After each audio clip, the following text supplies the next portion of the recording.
meron tayo isang gagawin ngayon, Kia Pegas ito. So ibinaba ko na yung makina, sa decision ko baba na yung makina, misfiring ito.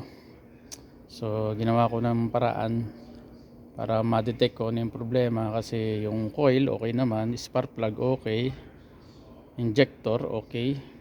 So ang kailangan ko talaga pang testing sa compression test, ang problema yung aming compression tester wala dito sa workshop. Itong 1, 3 and 4 okay yung sunog niya sa labas ng exhaust. 1 and 2 basa. So, ibig sabihin kahit hindi ko siya compression tester kasi wala compression tester, nung mabuksan na ilabas yung makina ito, basa siya yan. So, ibig sabihin singaw yung 1 and 2. So ito yung makina, baba na yan, nakasabit pa siya, nag-drain lang ng langis. So para makita natin, ayan ito yung 4 and 3 okay lang. So itong 2 and yung 1 ayan, basa. So basa, kitang kita talaga na basa. Ayan basa siya ng langis. Ito 3 and 4 okay lang, tuyong tuyo. So yung 1 and 2, so ayan siya, basa siya ng langis. Yung 3 and 4 tuyo, 1 and 2 basang basa. So singaw siya. Sa pagbukas mamaya titinan ko pa kung anong problema, either head gasket. So mamaya bubuksan natin kung ano yung makikita ang problema. Ayan, Kia Pegas yung body nya. O ayan,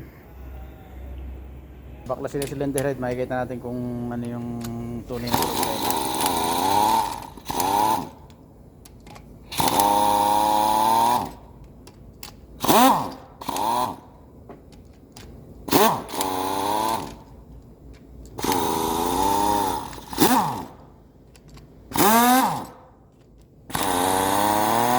So may singaw dito ay 1 and 2. Yan, makikita natin pagbuklat kung ano yung problema sa 1 and 2.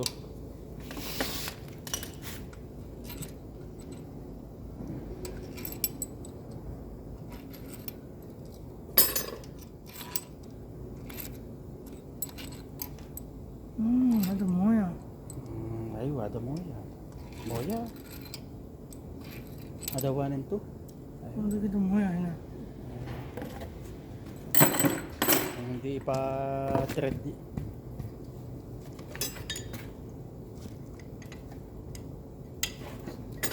Tsakos mapi.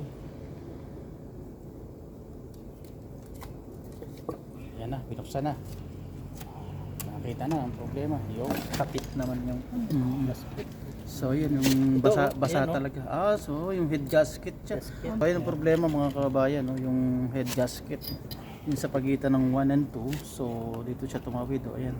So nag-overheat to. So ayan Jadi gasket meski. aywa.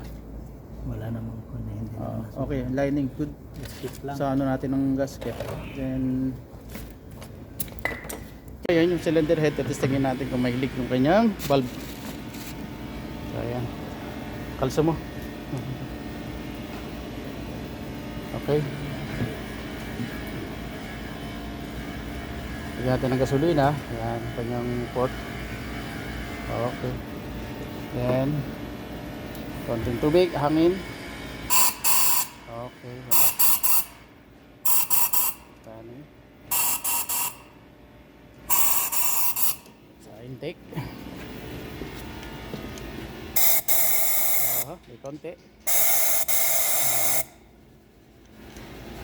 Aywa, lilik. So kailangan pa ano?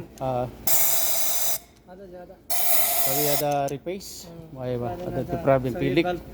Aywa, kailangan ipa-valve lap natin to, may leak din siya. So maaari nag-overheat to. Hindi lang sinabi nung ano gumamit. So yan, pasensya. Okay.